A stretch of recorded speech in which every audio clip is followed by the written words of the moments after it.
I don't know what Pretty is gonna call it, but yeah, I'm gonna give it over to who the girls call my size. Yeah, pretty boy. Pretty boy. Actually, there is nothing much to touch on the transfers this week. Nothing much has been happening on the weekend, actually, over the week, ever since we shot our last video. But I wanted to ask certain questions about likes of your David De Gea, Hugo Lloris. Okay. They don't have clubs at this point. You understand? We saw Madrid were interested in De Gea. Hugo Lloris, actually, Lyon were interested in him, but then he said no. He was like, I'm not gonna be a backup goalkeeper. Okay. Because I think it was part of their agreement that you're not a first choice goalkeeper. Sure. What are we saying with those goalkeepers? Because we have seen likes of who before. They went out from Juventus. He left Juventus, went to a second division team, and then he came back to be the first choice of Juventus. Are they not that well good actually?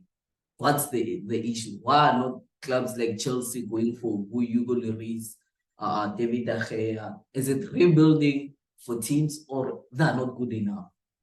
Actually, I think it's more of the style of football. Thank you. In terms of your select teams, style of football, which is why we got rid of the hair, honestly, as United, because of the style of football.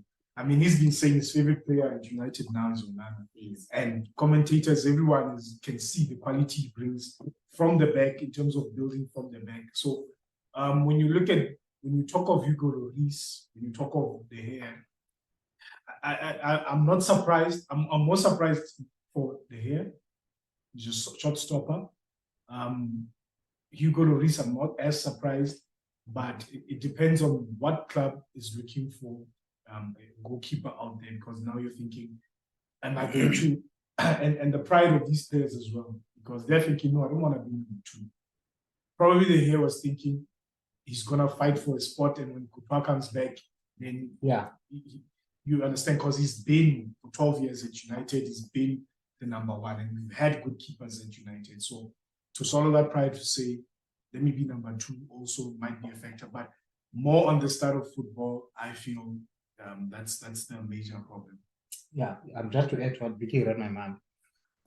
These guys have their age coming out of the clubs that they came out of. It was at the wrong time, because football is changing. Right now, most teams want goalkeepers who actually can play the ball from the back. Teams that can, or someone who will be the 12th man or the 11th man on the field, or whatever you want to call them. But you then do also become surprised a bit to say, I mean, some of these English teams, maybe even for the hair, these Spanish teams, why are they not gunning? Okay, maybe the Spanish teams, they're being slightly kept. Again, Tebas, I'm going to speak to you. Sure. But I mean, you are shocked.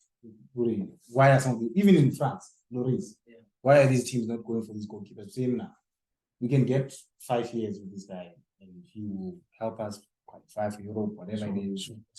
Yeah, but I feel like it's the wrong time. Like, football is changing so much. Yeah.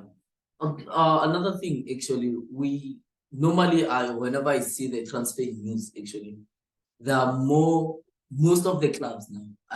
I think the evolution of football is changing towards the transfer. Actually, we see teams being more invested in developments. Actually, your likes of City, United. It's rare to see City and United selling players to each other. Now they made a transfer, actually, City and United, of the future the legend of Man U, who has twins. What's his name? Their name. Yes. His boys, actually, they were at the academy of City. Oh. And then Man U traded with them for this other boy, I forgot his name, the center back, actually, for them. And then you see your likes of Newcastle, Chelsea, Arsenal, actually, going to buy academic players, actually, with huge transfer figures, actually. Yeah. Yes, you understand. Your likes of Barca going to Brazil, buying someone which we don't know Yeah. actually. Is it a good thing for a club to go and invest that much to young boys, or does it kill the football, paying a upcoming star actually, if we can say that a development, you're not even sure that player can develop to that level, but then you're investing much already, you're putting a price tag. You look at your likes of Haaland, Mbappe, they're still young. Go Ronaldo, they were earning less during those years actually. But now it's all about the money. How do you feel about it actually? It is what it is. Money is what it is. As we said, football has evolved. You can't expect. I mean, I remember when you got Rio from, I think, West Brom, got him for 5. You can't buy such a caliber of player now, a defender, for that much money. So the money is what it is. The Neymar thing almost ruined it, but I think teams are getting to a point now where when they can't afford a player, they just click out of a deal, which is what I've been loving about United. If you can't agree on a price, just back out. I love that. And in terms of developing these young players, I am 100% for that. I'm 100% for the youth. Also, if you can get your academy players, like I know for years when I was still in varsity days, my Barca friends used to talk about La Masia. I didn't even know what La Masia is, but you understand that it's where these talents are bred, are coming from, and we need that. We need to shy away from the money and focus more on the football. But unfortunately, the market is what it is. What it is now. Right now, if United want to get Gavi, how much? 1 billion. 1 billion. Release clause. Imagine 1 billion. The issue I have, okay, like because say the money thing is what it is.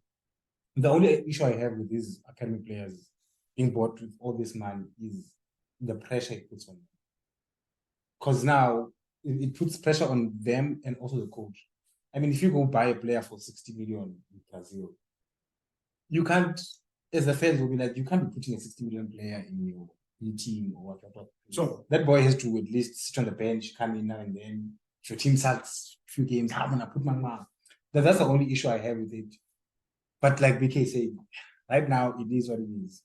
But isn't it injects money to smaller teams, as I would classify them actually in the league. Your likes of Brighton, you understand? Sure. West Ham, you saw how much they made actually Brighton out of this transfer. Yeah. Out of players which point made. They bought for 10 million, they sell him for around 10 times the amount actually. Are we saying that those teams now are gonna have more, maybe in 5 years' time, 5 transfers, they're gonna have more advantage to the window than the bigger teams, because they have more money coming in than money going out, because they buy a player for 10 million, sell the player after a season for 200 million. Does it give them the firepower actually to say that after transfer, 5 transfers actually we can go for, break the record of legs of Pogba? Yeah, you understand? Yeah, yes. Money wise, yes. But I have an issue with teams that are always selling. And I will name my few that I have an issue with. Ajax Amsterdam. Dortmund, Southampton. Where are those teams going at the end of the day? Yeah, it's money wise, it's fine. End of the day, if you're sitting there as the owner of these clubs or the president, you're like, at least we're making money. And if I'm making money, coach, who do you want? Who do you want us to go buy? What? Yeah, it's fine. But then when are we ever going to see these teams progress? Yeah. Brighton is right now, but I mean, we can be honest that in 5 years' time, Tezebri will leave and be like, guys, I can't do this. I try. Because I mean, every season you're gonna sell 2 of my players. I have that player to get into my system. Or this new player gets into my system and he doesn't do what the other player was doing. My issue with that, with players who are just always about money, AC Milan is not gonna go anywhere. I'm sorry to say this, but it's always sell. Look, it's a tough one because when a player wants to go, there's nothing you can do. Is when a player wants to go, but I actually had something here that I was S02 was talking. Mm. Tell me if this Dortmund team won't beat a Bayern team. Goalkeeper you have Kobel. Okay. Centre backs you have Rudiger. You have Akanji. Okay. Right back you have Hakimi, who's now at PSG. Left back you have Guerrero, who's now at Bayern. Sharp. In midfield you have a Bellingham, you have a Gundogan, Madrid and Barca. Now you have Dembele, right flank. Left flank you have Marco Reus, who's still there. Your strikers, two strikers, you have Haaland and Lewandowski. Tell me this team won't. These are the players that Dortmund have sold over the years.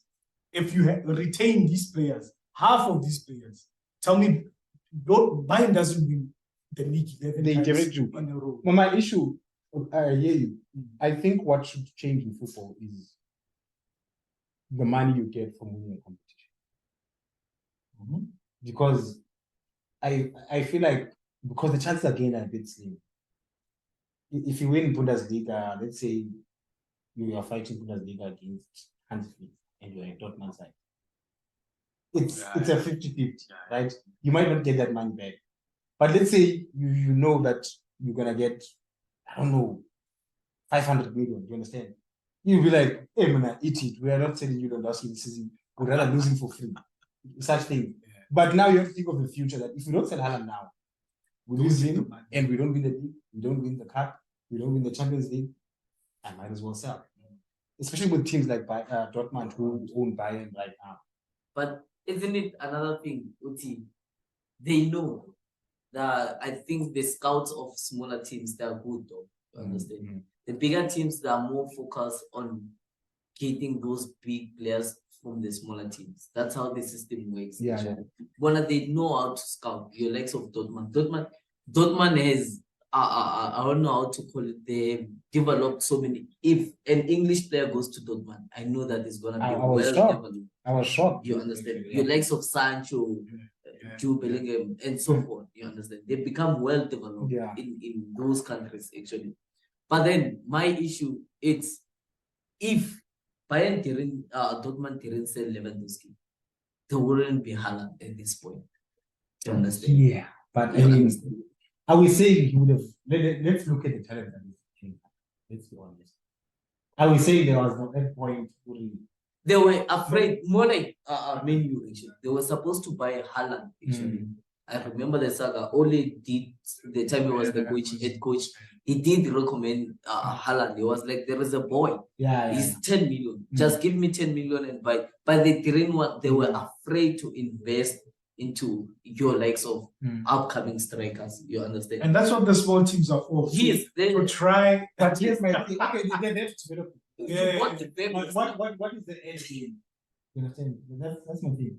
Let's say you are. Listen, I think it's the business at the end of the day. That's what I'm saying. It's a business. It's not about a sitting there as a fan. That's my issue. I feel for the fans. You're sitting there as a fan, like, maybe one day we can actually win this bloody Bundesliga one day. Maybe we can. Okay, AC did it. They won Serie A, which is, I don't know what the flip's going on in Serie A. But what is the end game? That's my thing.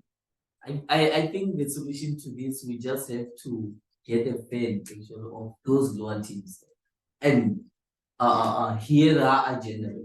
As a City fan, though, your agenda is to win Champions League, to win the league. But when, as a fan of Brighton, your agenda is for top 6 each and every season. But let's put it this way: we've all been in a slumber. Our teams have all been in a slumber. Sure. As much as you knew deep down that there's no way, there's been seasons like there's no way you're gonna win the league. But you start the season thinking, maybe we could win it. That's where my head is. United fan right here, I'm thinking maybe we can beat the league. Even under Ole, I'm sure you guys, there was a point where you guys believe. Of course, when Ronaldo came and Sancho came, you understand? You're like, let's go. So you it had, as a fan, for me that's what it has. Because what is the end game? You guys keep telling us we need money for this. That's why Pretty saying, for sure, those lower, they don't have the ambition of winning. There's no way, bro. If you talk to a Brighton fan right now, never in his wildest dreams does he think I'm winning the league. I'm sure the way they're playing now. The way they're playing now. It'll be a Leicester. It'll be a Leicester. The way Brighton are playing now, let's say the way your team's playing, let's make Yeah. let's model Brighton. Yeah. You're thinking, Emma, okay, in 2 years we should be able to win the league with the football we're playing. Sure, Newcastle. sure. But next season we're gonna sell 2 of our players. And that's the problem. This is what Fergie used to do very well, taking quality players From from those opposition, teams. from those teams, Killing and killing them, not Where, even giving them that's a what I'm. chance. Where is the end? Yeah, Sorry that's for that. that's another story. That's the end of my segment. Away. Thanks, Pretty Boy. That was a nice one. He got me deep thinking and pissed at many teams.